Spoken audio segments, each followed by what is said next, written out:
So thank you guys for coming. We appreciate you making the effort to come out today. Hi, come on in. We were just about to get started. So thank y'all for coming, for making the effort to come out today.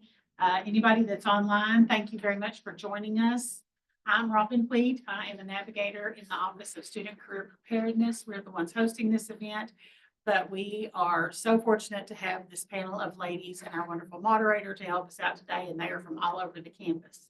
So I'm just going to introduce our moderator, and then she's going to take over for us. So today we have Alyssa Coates, the Assistant Director of Academic Advising and Retention here at ETAMU University. She kind of all ran together. She has over 13 years of experience in higher education and has led advising and student success initiatives at both community colleges and universities. She's currently pursuing her doctorate in educational practice and leaderships at the University of North Dakota, where her research focuses on advisor training and how it impacts student success. Alyssa is also active in NACADA. That's what I was saying. Good.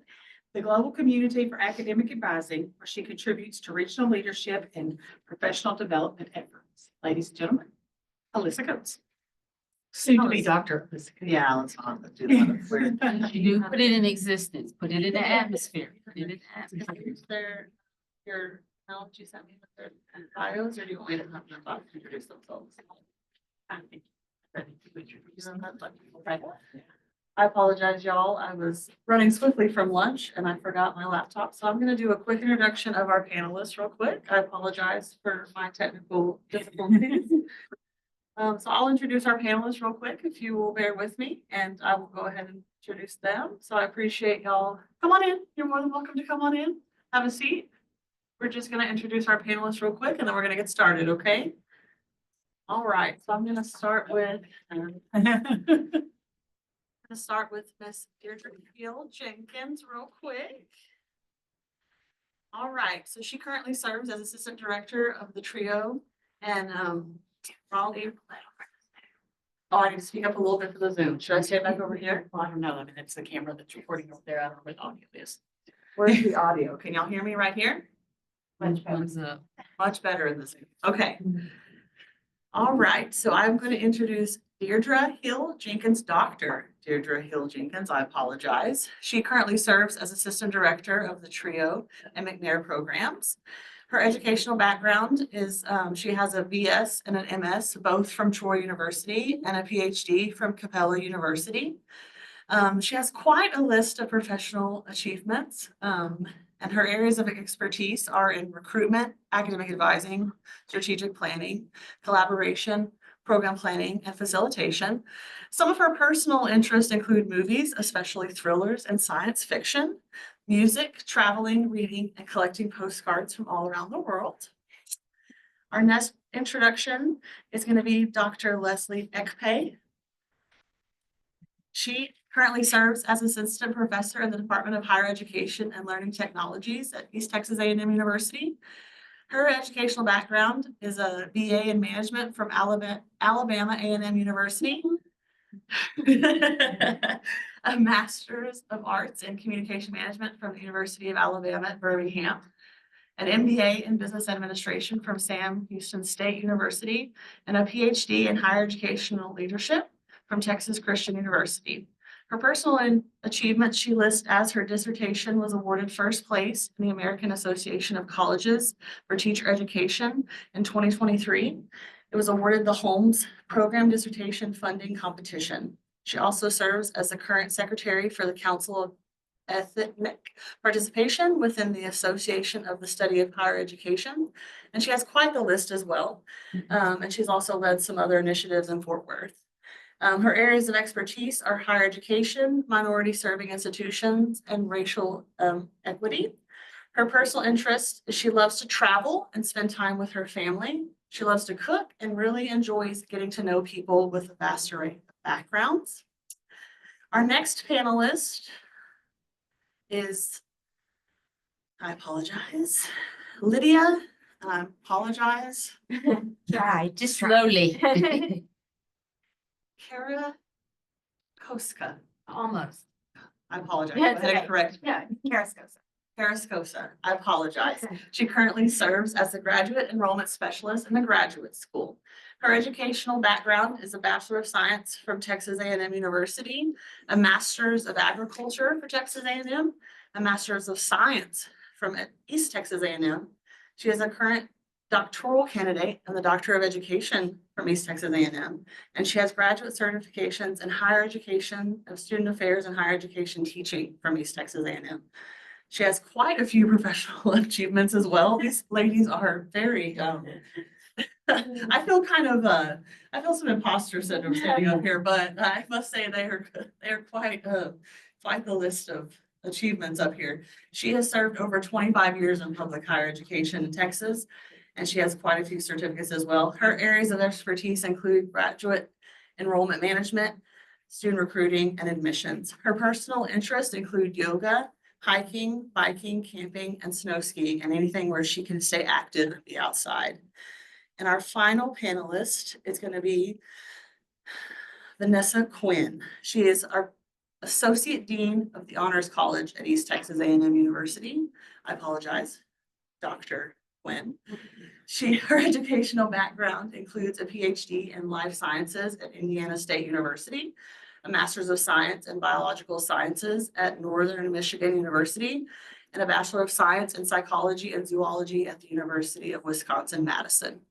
Her list of achievements is also quite long, along with 17 years of experience in higher education.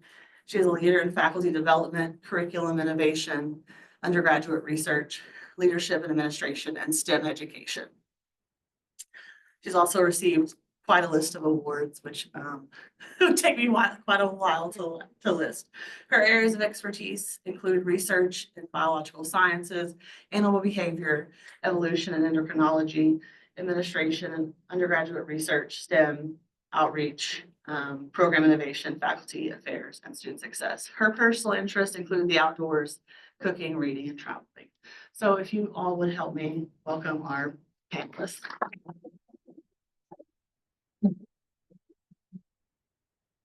All right, now that we have welcomed them, we'll go ahead and start our panel discussion. So I'll go ahead and open us up.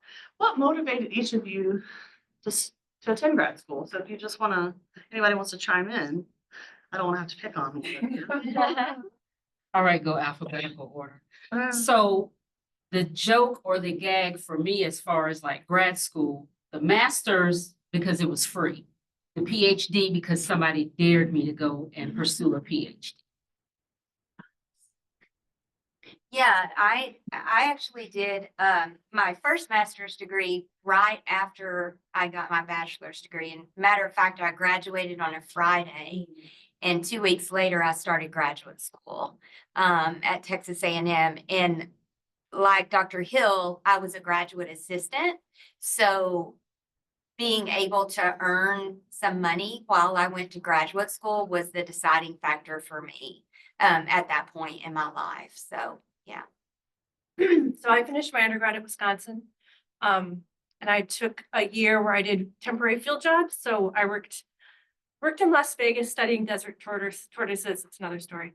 I worked a salmon run in Idaho, and then I studied aquatic insects in Utah. And then I had about 6 months where I got a real job and hated it. And so I did a master's degree because I liked the field work that I did, and I needed a master's degree to do that. And then I did a PhD. Some people say PhD is called a terminal degree because it's the last one you do, which for me was the case. I would have done another one. I would have done another something if there had been a degree beyond the PhD, because it's just how my brain works. For me, I went to Alabama A&M on a full ride volleyball scholarship. So I played volleyball in college throughout my collegiate undergrad career. And once I graduated my freshman year, I actually got hurt. So I was redshirted. So I had 1 more year to play, and I utilized that year to get my master's degree at a neighboring institution. So I was in Huntsville, Alabama, but I went down the road to UAB, University of Alabama at Birmingham, and played 1 year indoor, and at the same time simultaneously played beach volleyball that year. And so I was like, I only had 1 year, but the program was 2. and I had no money. So I took a whole bunch of classes and graduated in a year and a half. So that way I wouldn't have to come out of pocket. And so it just kind of worked out for me to graduate with my undergrad degree and then go down. I had the opportunity to still be on a full ride at UAB. And so I got my master's there, and just graduated early. For those of you, this isn't on the question, so I apologize. For those of you that did a secondary master's or went back for additional certificates, what made you decide to do an additional one, or what was the thought process behind that for you? My second master's degree I actually I started in 2019, right before COVID, and I did it in sociology, which is something that I've always been interested in just on the side. And so the university here has an employee assistance program where they pay the tuition for 6 hours and then you pay the fees out of pocket if you're a full-time employee. And so I thought, why not? And then COVID happened and everything shut down. So it was like the perfect timing for me to be at home and doing a second master's degree. But the second master's degree was just something that it was in a subject that I just loved. And I got a little bit of help with paying for it. So that's why I did it. I would say for me, I went back. So after UAB, I went to Sam Houston State, which is located in Huntsville, Texas. And I got my MBA because I originally wanted to do my MBA/JD. And so I felt as though, well, as I'm studying for the LSAT, I'll get ready and I got into an MBA program. So I was like, well, we just won't waste time. And so I got my MBA at Sam Houston State, and now I'm a professor of education, which I'm sure we'll get to, but I did not go to law school. But because I wanted to do that MBA/JD, I felt as though if I had the monies and I had the financial assistance, I might as well utilize and capitalize on that at the time.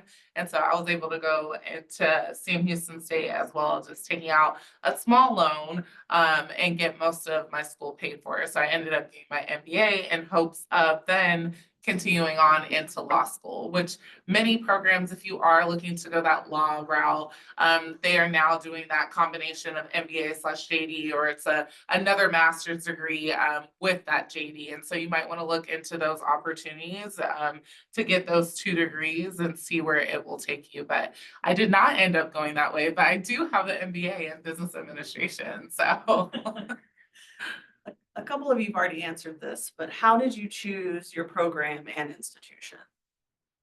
For those of you who didn't answer this question. Free for the masters, and then it was. And today is Veterans Day, so shout out to all of our veterans, my dad, my brother, my cousin, and I have another cousin that serves. So thank you to our veterans.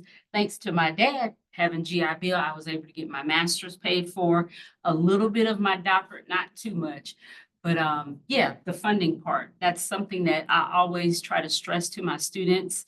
First, make sure they have the program that you're passionate about, and then we'll worry about the money and how you're going to pay for it. So that was the reason why. And plus, I was home. I was at Troy. So I was a resident director. So that was my part-time job. And then I was a full-time master's student. I would go home 15 minutes every other weekend to get laundry and a free meal. So it just worked out that, I was able to get 2 degrees from Troy.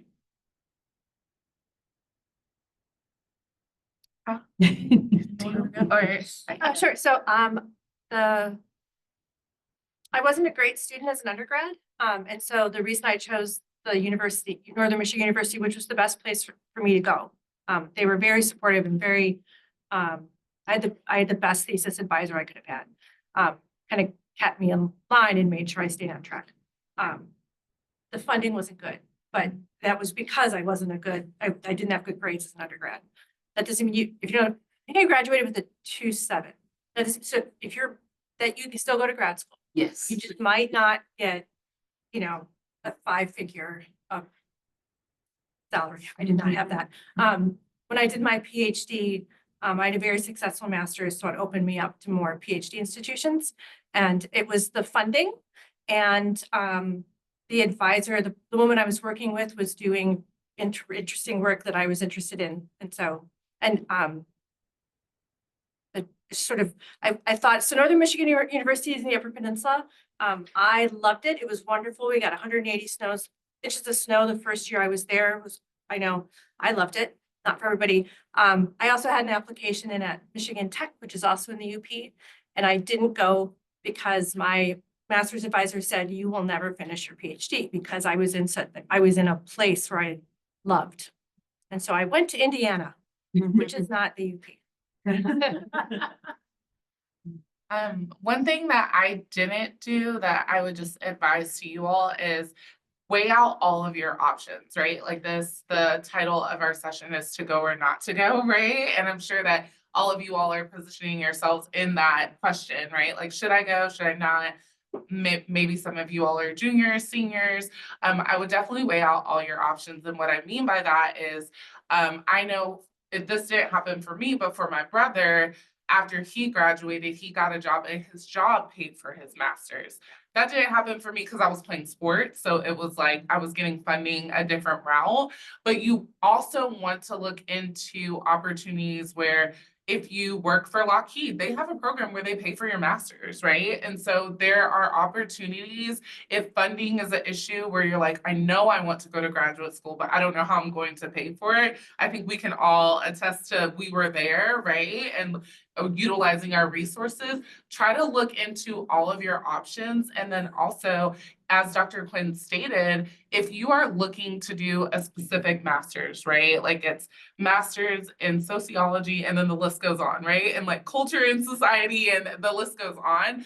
Also look into faculty within that department to see if there's additional funding, right? There is funding out there for you to support your dreams, but like my dad says, like closed mouths don't get fed. You have to ask, right? And you have to see what's out there. And so I just wanted to throw that out there. That wasn't something I invested in because I was playing sports while going to school.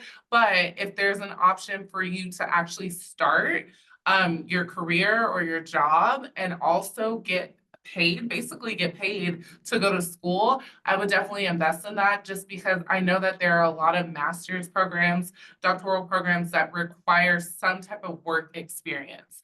I know some of my friends ran into that. They didn't have any experience, right? They went straight from undergrad to graduate school. But they felt like they were a little bit behind in class conversations because they didn't have that practitioner experience, right? They couldn't really confirm or add to the conversation of this is what it looks like in real life, right? We're reading about it in literature, but this is actually what it looks like on the ground. And so definitely like weigh out all of your options and talk to people who have experience, talk to us. That's what we're here for, who have decided on getting a master's, not getting a doctoral degree. So that way you kind of know which way and what avenues are available to you. What were some unexpected challenges you faced, Brad? Well, I'll go ahead and go. So the main unexpected challenge that I faced was having a baby. And that was something that, was definitely unexpected at the time. But I made it work. I think having an assistantship and having that support system within the department that I was getting my master's degree helped a tremendous amount, because I was able, once I had her, to take her to class with me. This was when there was no online classes. It was all face-to-face. So that was a big challenge, but, I also had peers that had families or had full-time jobs or, were caring for elderly parents. So, it was very rare to come across a graduate student that didn't have all this other stuff going on while they were a graduate student. And I think that's very typical even now. And so, it takes a lot of time management, it takes a lot of commitment, but it is definitely possible to do with a family, with a full-time job, with some unexpected challenges. So, yeah. For me, so it was going from an undergraduate where I said I wasn't a stellar student. I didn't put my studies first or second, really third. So when I went into my master's, my advisor sat me down and he said, "This is your job. So this is your job. This is your 40-hour-a-week job." He said, "I expect you to come in every single day," which is more than 40 hours a week. But and it was a real shift in how I thought about what it meant to invest in my own future. Because when I was an undergrad, I mean, I didn't know what I was doing. It was fun and whatever. But when I went in to do a master's, I paid for my first year out of pocket. And it was a lot of money. And having that mindset of this is your job, you're investing in your future. He said to me, if you fail out, you're not going to go anywhere else. Like you're failing out from one of the like lower ranked programs in the country, you're not going to go anywhere else. And that was a really, that was a tough pill to swallow, but it was one of the best pieces of advice I got. Wow. Well, no, To sometimes. be honest. Right, sometimes there's Yeah. gonna be tough conversations. Yep. And working with undergrads for as long as I have, sometimes I have to put on that mean face and be like, look, you don't meet the requirements right now. But if you Right. work hard, I'm gonna push you, your advisor's gonna push you, be mad at me today, but Yep. invite me to your graduation at the end. Right. So learn how to get that thick skin, learn how to be resilient, learn how to pick yourself up. I'll share this. I was getting ready to come over, and so my GA was like, good luck. And she heard me saying, you're smart, you're this, you got this. And she's like, why are you doing that? I said, I still get nervous when I talk in front of people after almost 30 years in higher ed. I still get nervous. I still have imposter syndrome. I remember the first year being Dr. Hill at the time, and people would call me Dr. Hill, and I look around and I said, oh, they talking about me. It's no longer Miss Hill, it's actually Dr. Hill. So yeah, just to piggyback onto that, there are going to be days when your advisor or your mentor, they're going to make you very, very angry. Do not be reactive. They're perfect example. The first time my proposal got rejected by IRB, they're like, yeah, you need to try again. I was very mad. I probably said some words, not to my advisor, but on my own. So you all are going to have to work on not being reactive and think about dissertation, think about a thesis. It is a process. If it could be done in a week, everybody would do it. And I always tell my kiddos, especially the ones going off to do PhDs, this is not for the faint at heart. It's not.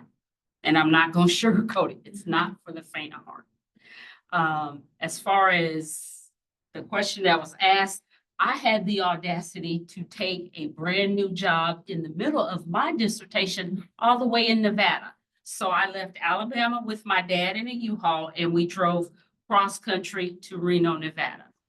And I was like, what were you thinking? But it was a good opportunity. It was actually a great opportunity. So I did that in the middle of my dissertation. My first semester of my doctoral degree was COVID. Oh, no. Yeah. That November. So I think it was like smooth sailing. I was so excited. And then we're hearing about COVID in November. And then we shut down in the spring semester. So I ran into so many questions of like, what am I doing? But the biggest question that I still hold with me today in everything I do is why am I doing it? And I think COVID taught me that, right? I think if COVID didn't happen, I think a lot of us go through things in our life where we're like, we really want the end of what we're going through. Like you want the degree, right? Like how many of you are graduating this semester? Yeah, you're like, okay, what am I doing? What's next, right? We're always wondering and hoping for like the end instead of enjoying the process. And I think COVID taught me to enjoy the process because the process can be taken from you at any point in time. And so I asked myself that first year and then in the spring, like, why am I getting my doctorate? What is it for, right? I think you heard Dr. Hill say like, what is the purpose, right? Like, why am I doing this? And that's what I continue to ask myself. So I would just pose that question to you all, like, what is the purpose as to, take it back to the classroom. I feel like I'm in the classroom right now. Write down the reason you want your graduate degree. Like, if we were to ask you all right now, what's the reason, right? Is it to get a better job? Is it to excel so that you can serve your community in whatever aspect that is? Maybe it's just to learn. And that is a good enough answer, right? But just make sure you know your why, because you are going to have some trials and tribulations. Like, when you're in grad school, life doesn't stop. Like, it actually sometimes I feel like it's worse. Like, everything is just happening, right? But at the same time, if you know your why, you can push through it. You can push through that adversity. And so my first semester was COVID, but it was just so clear after that why I'm doing this. And so I think that is what I learned. Thank you. How do you think grad school impacted your career path for your goals? Everybody's all Be going, a "When?" professor. That was never on the schedule until my doctoral program. So I feel like it opened up my eyes to different opportunities that maybe I didn't know about. Because I just swore up and down I was going to be a lawyer. Like, I think we all go that route. And if you want to be a lawyer, you should, if we need you. But it just wasn't my calling. And so I think being able to go through the programs that I went to, it really opened my eyes to different opportunities that I may have not seen if I took a different route, or if I went straight into the workforce or whatever that might look like. My bachelor's degree and my first master's degree were for a specific career. And when I graduated with my master's degree, I got a very good job with what I had been learning for the past, it took me 5 years undergrad, 2 years graduate school. So for the past 7 years, I was learning what I was about to be doing. And I thought that's what I wanted to do. Hated it. I went into the corporate world. I worked in downtown Houston, and that's what I thought I wanted to do. But I figured out very, very quickly that that was not what I was built for. I was making good money, but that didn't matter because I knew I couldn't do that for the rest of my life. And so I always enjoyed higher education. Like I felt like I thrived. I was a student worker, then I was a graduate assistant in the dean's office in the College of Agriculture at A&M. And so I reached out and said, hey, I want to come back to College Station. I want to go into higher education.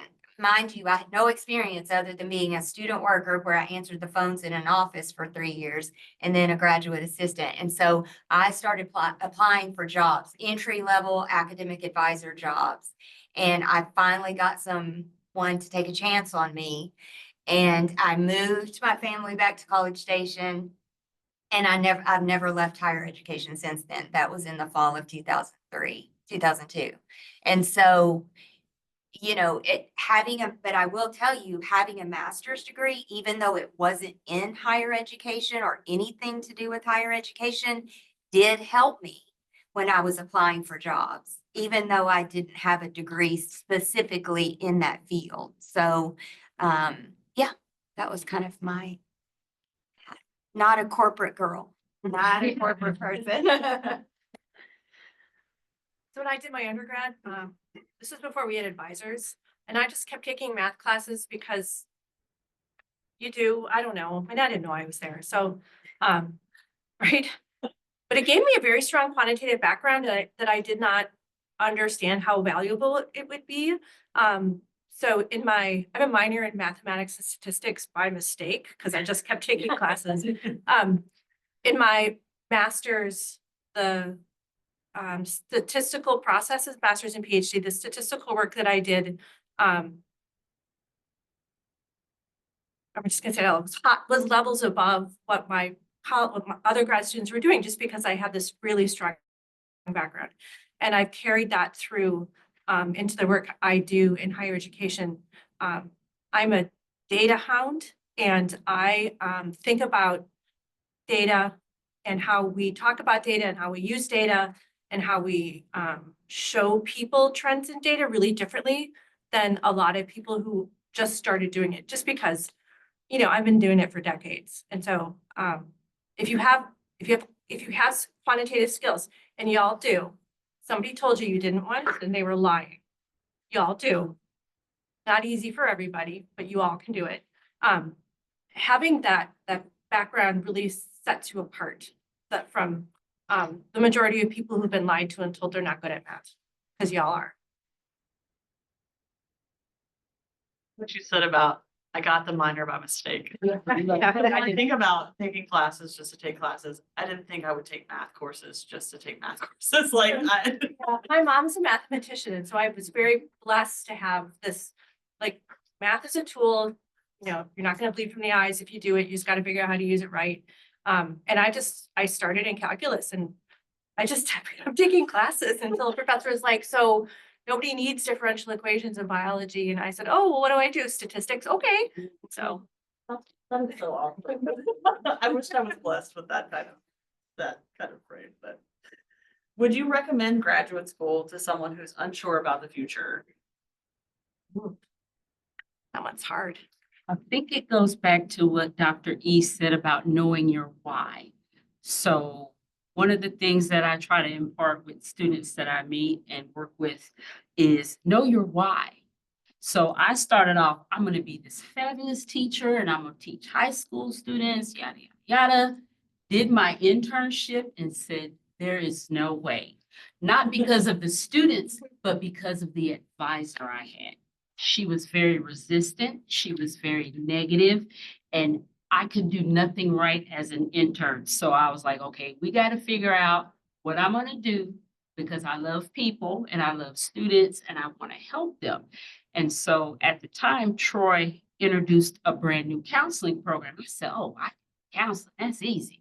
I've been doing that since I came out the womb and really enjoyed learning about counseling, the process, how you help people. So I said, okay, I can help people this way. So know your why. Back to COVID real quick. I know with our program, we lost a lot of our students going off to grad school because they weren't sure about money and funding, and a lot of them kind of lost their why. So when you think about that gap year that you're probably going to end up taking, or maybe doing something else or going to work, come back to your why. Why do you want a master's degree? Why do you want a doctorate? Why do you want to do that? Know your why, trust your gut, and then go forward. I would argue that none of us know what we're doing. Sorry, I am sorry. And what I mean by that is you can literally map out the rest of your life, and I promise it will not go according to what you have on paper. And that is actually probably for your best benefit. Because I would just say be flexible, be fluid, and understanding that it may not go the route that you're saying, but that's okay, right? And so have a plan B. If you're on the verge of, like, if you're in this room and you're like, I want to go to grad school, I don't really know how, I don't know where, because there are a lot more opportunities now, I think I would argue, where you have programs online, right? You have programs that you can, they allow you to have an internship. They give you an internship. There are graduate assistantships with way more money than what I was getting paid, right? So there are so many opportunities, right? I don't want you to just kind of be narrow-minded about the process, because it might look like this, right? But once again, going back to knowing your why and understanding what you're doing and what it's for is so important. And I will just say, thinking about knowing your why is, it's also okay to start later. Because I think we get in this place of like, I don't know what's next, right? And so I freak out and I go to graduate school, but I would rather you know, like, fully when you want to start than start prematurely and like drop out or just end the program, right? I have a lot of colleagues that started a program and came back like 10 years later, right? Because they had a family, they moved, they got a better job. One of my colleagues moved to New York. She started working at NYU, right? You can't turn that down, right? But then NYU ended up paying for the rest of her master's. I'm sure she didn't have that written down, right? And so fully, and that just goes back to what many of us have stated on this panel is like write out all of your options. Look at every possibility that there is, and then kind of fine tune maybe your path, but be okay with understanding that your path may not start at A. You actually may start at D, and that's okay. And the last thing I'll say is don't compare your journey to anyone else's. Like if you want your master's, if you want your doctorate, you're gonna get it, right? But once again, it may not look like Dr. Quinn's, or it may not look like mine, or Dr. Hill's, right? Or Lydia's. And that's okay. That's great, right? So be okay with like the paper shifting, the road shifting, right? And that may look a little different, but it's your journey and it's yours to keep. It's an interesting question. So I work with a lot of faculty development at the university, and one of the things I think, when you get a graduate degree, whether it's a master's or a PhD, you become very focused on one thing. And so when you're doing your undergrad, you have like gen ed requirements and all this other stuff, and you do a master's and it focuses, and then you do a PhD and you are like literally focused on a very, very small piece of a very large puzzle. And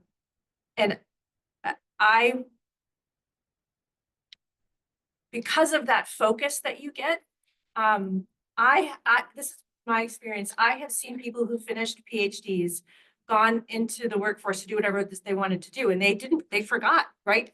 That there's more than that like little teeny tiny thing that you did that was like 5 years of your life and the most important thing ever and the only thing you could talk about. And so even though one of the reasons you go to graduate school is to become the expert in the thing, to remember that there's more than that small thing.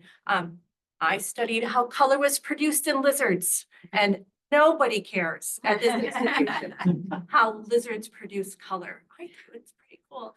But I was fortunate enough to have a dissertation advisor who would remind me about presentation skills and how do you talk to people and what do your graphs look like and what's your math like and blah, blah, blah.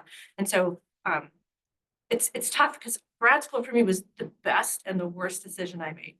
I would do it again in a heartbeat, but it was hard. Before we move forward, I have a few more questions, but I wanted to open it up. We've got about 20-ish minutes. Does anybody in the audience have any questions they want to ask the panelists? Well, we've got some time left. So I'm trying to pursue a master's in some kind of conservation biological work. And the process that I've been told to do is to reach out to mentors specifically who will then get me into a school. If you followed that same process, how many mentors did you have to contact before you actually saw success? That was my process. That's how it's very common in science, in STEM fields, science, technology, engineering, mathematics, for the prospective student to reach out to a very specific advisor. You don't go to the school, you go to work with the person. And what's kind of cool about conservation is if you have a favorite plant or animal or ecological system or thing you want to do, you can find people. Like if you're interested in restoration, there are literally master's degrees in restoration ecology. If you're interested in, like me, lizards, find somebody who's a herpetologist. So I found that process really easy. I've heard in humanities, you just apply to the institution. I'm like, how would you know what to even do? My master's, I think I applied to about 10 people. I heard back from 3. I wasn't a good student, so take that with a grain of salt. For my PhD, I reached out to 20, I heard back from 15, I applied to 10. So that application, what did you put in it? Because it's just an email, right? And then you attach your CVs, but what did your reaching out look like? What did you include? So more for my PhD because I actually had options. I read the most recent paper for every faculty member I reached out to. And generally, I can't remember, but I think they were the first author on all of them. And that's in ecology, much more common for in molecular biology, they're the last. In ecology, they're the first. It's just everything. And so I read their paper. I wrote them I love your work. It's so amazing. Asked them some questions and then said, are you accepting graduate students? And if you reach out to somebody, we love to talk about what we do. So don't think you're bothering anyone. And if they don't answer your email, don't take it personally. It's just the way things are. But I found that the faculty that I was looking to work for wanted someone who knew what the faculty member was doing. So you weren't like, I like penguins. Like don't do that. But kind of know where you are. And if you're very dedicated to a very particular question, you could suggest what your research questions might be. There's also conferences. So if you have the opportunity to go to a professional conference, and this is across the board, some conferences have notices of programs are looking for graduate students. Some conferences, there are graduate faculty who are looking for students. And there are some conferences where they do mixers. So they have meet and greets for faculty and students who want to find each other.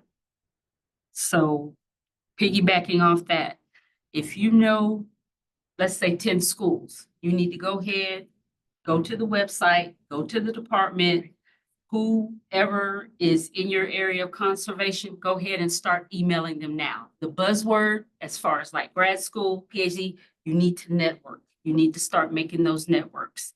And I would suggest adding Dr. Quinn as part of your network because she knows, oh, by the way, check out Michigan or check out this, check out that. It's all about the networking. And if Send me you, an email. What do you want to do? yes, I'll help you find someplace. Is your email listed on anything connected? on the website. It's At Vanessa.Quinn@ETEM. For anybody. And that's for everybody. Start networking. Don't wait. If you're graduating fall, don't wait to September to email that person. Oh, I want to come. No, 3 months out, even a year out. That happened to one of my McNair students. He went to a mixer at UNT, met the department head of political science. Hey, I got some money. If you do this PhD, I will pay for it. And now he's in dissertation mode. So this is his 3rd year.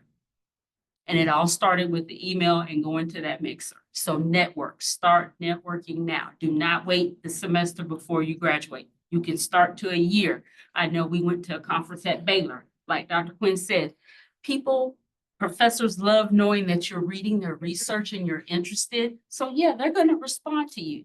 But if you do something real general, probably not going to respond to you. Before you all leave, I'm sorry to interrupt you. Before you all leave, there's a notebook on the back table. If you will sign and put your email on there, we will email you and we'll have all their contact information. So that way y'all can reach out to them. So I'm sorry to. Yeah, and so, and the faculty here, we have colleagues everywhere, right? And so if you say that you're interested in something, and you have a professor who's teaching the thing that you're interested in, ask them if they have any recommendation. And I will tell you I'm always honest. There are certain people I would be like, meh, I mean, I wouldn't say it that way, but I would suggest alternatives, right? Because you need to be successful. Yeah. Your question works across disciplines. Yeah. Like if you're interested in any program, email. Yes. Because your application is probably going to come across that person's desk. So whether you work with them or not, they're going to say, she was really diligent in emailing and making sure, there was an opportunity, and that always looks good on your application. So across disciplines, not just science, like definitely reach out to professors in the department. I know that professors always move. So also be aware that if you do get in, there's a chance that maybe that professor is now at USC, right? They were at East Texas and now they're at USC. So be able to really harp on your research interests, right? As well as working with specific colleagues, but just know that that colleague may not be there. And just because they're going to higher places doing great work, and that's great, but just be able to say, this is what I can contribute to this department, right? And conservation or whatever it might be. Yeah. I've already started applying to several people. I've sent out about 13 emails. But an issue I'm running into is that these spaces don't have funding to accept, even if they have the position open, I have to have external funding. So we were talking about like if you have an external job, but are there other forms of external funding that I can receive while applying? Specific to conservation. So the government agencies, the Fish and Wildlife Service, state agencies, they often have, they call them co-ops. And so that's a place where you're both an employee of the agency and you're a graduate student, and you're doing the research they want you to do. So it's a little limiting because you can't do whatever you want to do. But they're paying you to do the thing that they want you to do, and you get a lot of good contacts that way.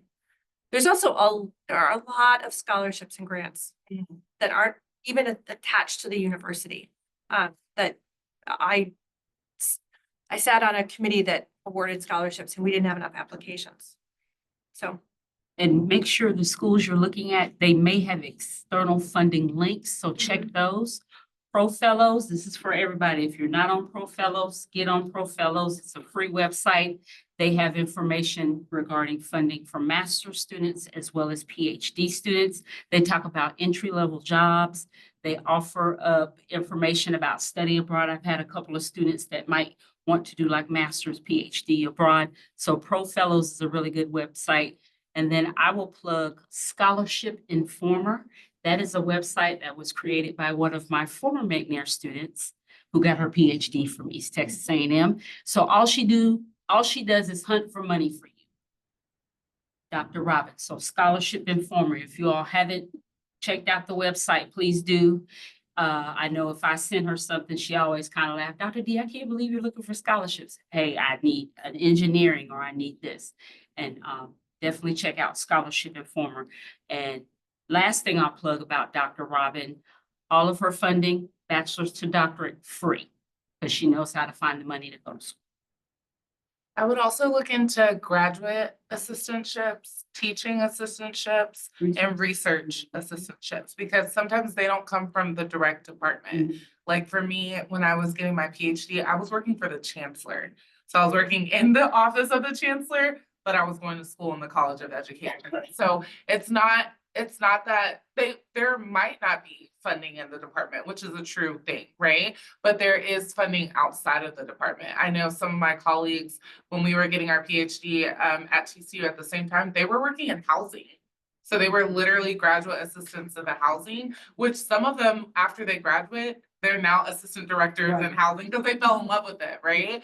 But you could also, as teaching is something that you might be interested in. There are teaching assistantships, right? And I had to get a teaching assistantship over the summer to pay for summer school. So I was working directly with another faculty and I was also co-teaching a class, which was really great experience to realize, hey, I really like this, right? Like, what could this look like? And then research assistantships where across the university, they have different centers that are doing different research, maybe not specifically on the topic that you're looking at, but they still have funding where you can go in and work on quantitative data for them or do some other things to get some funding to support your education. So definitely look outside of the department as well.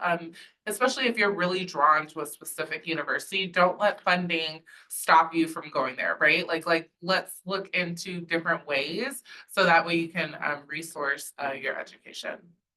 And if any of you are interested, if you know you want to stay here, and you need help applying to graduate school here, or you have questions about the programs that we offer here, our office, that's what we do. We're just right downstairs in 102. We're a graduate enrollment management office, and there are 5 of us in there. That's all we do is help prospective students. When you become a student, you have us as support. So if you know you want to stay here and go to graduate school, I suggest making an appointment with us, and we can sit down. We do it every day, and we can talk to you and help you through the whole process. So, yeah. Any other questions before we wrap up? Got one more in the back. Specifically for you, Dr. Glenn. Talk a little louder. Specifically for you. So I know after undergrad school, it's set to go straight into, I'm also a conservation wildlife major. It's set to go do an internship or go to grad school want to keep going into your career. Is there, I guess my question is it bad to take a gap year No. too? No. So when I had masters and PhD, when I was mentoring masters and PhD students, I would never say no to someone who didn't have a gap year just because of that. But I always found that students who took a year to work were more motivated in grad school. So that doesn't mean you must do a gap year. But it's not a deal breaker. And just to piggyback off that, if you decide maybe you need more research experience, not necessarily a job, but like more research, post-bac programs. There are some post-baccalaureate programs that will pay for you. And that's experience. That looks good on a resume. I know I have a couple of my students now thinking about post-bac programs instead of doing a gap year. So definitely look at all the post-bac programs that are available. Got a question, correct? So my question is, how did you nail down a specific area of interest for a grad program? Because I'm about to graduate and have so many areas of interest, it's hard to nail down one specifically to dedicate all of my time and interest. I think for me, I researched places. So at the time, my first master's, I was researching attorneys, but I was researching their CVs and seeing where they were and what they did, right? Because I think the areas, even if you're going into higher education, looking up individuals' resumes or looking at the continuation of their education, because that will assist you in understanding areas that you might want to be in, right? And what they did to get there. So I think if we all had the chance, I know Lydia said this before, going into sociology, I would go back and study history. I would go back and study sociology. There's so many areas where I should just get paid to be a full-time student. That's probably why I'm a professor. But at the end of the day, what I did, and I still do right now, even thinking about moving into admin, right? I look up, I can see Dr. Quinn's CV and see, okay, how did she get there, right? Like, what did she focus on? What was her master's? She has a very eclectic background, but then serving in the role that she is, what did that look like? I think that can assist you. And also, if you can't find a CV, LinkedIn is a great resource. You can log in and see individuals' continuity of like how they got to where they are, where they got their degrees from. That also helps. And so just looking into the background of areas of individuals that you aspire to either be or follow, I think that is very influential and it helps. If there's not information there, you can always email them or like personal message them. As Dr. Quinn said, like, we love when you reach out and you're like, hey, I'm thinking about this, I saw this, and you're like, oh, someone read my resume. Yeah. It's not here for our, oh my goodness, this is great, right? And so, that's a really good opportunity. And also what I have found when students reach out to me, I will always remember your name. So when Dr. Hill emails me like 10 times and it's like, here's all these opportunities, send it to your students. I will remember Jason because you reached out and you asked me about a specific degree. And now Dr. Hill is asking, hey, do you have any students interested in this? I will just send that information straight to you, right? So definitely research areas that you would like to be in, right? And then see what they did to get to that position. Thank you all. Can we give them a hand? Did we answer all the questions? Anybody else have questions? Last chance. Just a brief question. So I know that it's better to have a CV, but obviously, like, I'm just a bachelor, technically an undergrad right now. Like, I don't have any publications. Is a resume just fine to send instead? Yeah. Okay. And as you matriculate, then you'll add that CV because CV gives you, we've had people, and I'm just thinking about like we interviewed for the latest VP or whatever, 25 pages. I'm like, oh my God. But with a resume, you have to be kind of 2 pages, kind of summarize everything you've done. But as you get more experience, then you can expand it to a CV. Yeah, and everyone else who's just graduated, none of them have a 10-page CV. Yeah. You're not alone, I promise. Or 5. No. Or 3. I graduated, right? Right. So. I mean, unless you hit the ground running as a freshman doing research. No, resume is fine. Yeah. Yeah, but definitely continue everything you do. Yes. Add it to that, add it, keep it, write it down. Keep it updated. I always say write it down because I literally used to Right. write it down. The writing, we But- did. But yeah, I mean, continually add to it because if you do go on to get a PhD, you definitely want to be able to reference, Right. everything that you've done. Anybody else? Okay, I will send an email to everyone with the contact information for this wonderful group of ladies that we had today. Please, please, before you leave, either sign in on that notebook or stop up here at my computer and I can register you. Some of you RSVP for it, some of you may not have, so we just want to make sure that we've got count of everybody that was here so you can get all this information that you need. And if you have any other questions that you think of later, you can reach out to me, Office of Student Career Preparedness in the library. If you go up the main staircase, that's our office that you're looking at. So feel free to just stop by and we'll make sure that you get your questions answered. Okay. Yep. All right. Thank you guys for attending. Ladies. Thank you so much. Listen, thank you. Operator. Appreciate you guys. We're just.